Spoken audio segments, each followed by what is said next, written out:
Le jour se lève à peine sur la ville spatiale et au détour d'un rond-point, cet homme, armé d'un rouleau et d'un pot de peinture, réalise une fresque vue du ciel. Je ne suis pas très sportif, mais j'ai tendance à suivre un petit peu les actualités. Et quand je regardais le Tour de France, je me disais, tiens, on avait quand même des vues aériennes, avec soit l'hélicoptère ou l'avion. Et je me suis dit, tiens, pourquoi pas? Pourquoi ne pas le faire aussi ici en Guyane?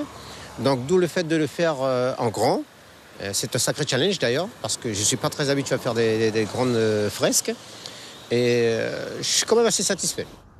Depuis plusieurs années, ces œuvres d'art fleurissent sur le Tour de France. Certaines atteignent parfois plusieurs hectares, une sorte d'art engagé avec des messages de revendication. Rolando, quant à lui, tenait à soutenir l'équipe de sa ville, le VCK, 2 fresques aux 2 entrées de la ville, le travail de toute une journée.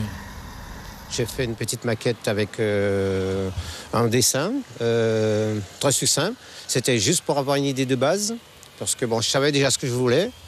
Et puis après, je dois dire que j'ai dû faire appel quand même à 2 amis qui me sont chers, Abel, qu'on connaît, qui fait des grandes fresques, et aussi un grand coucou à Diane Félix qui m'a bien expliqué comment faire les points de repère pour pouvoir faire des grandes fresques.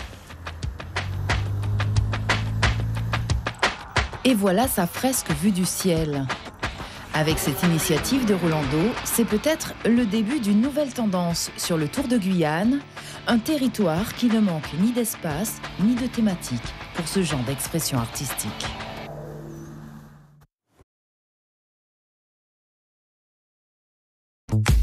Suivez l'info sur Guyane la Première.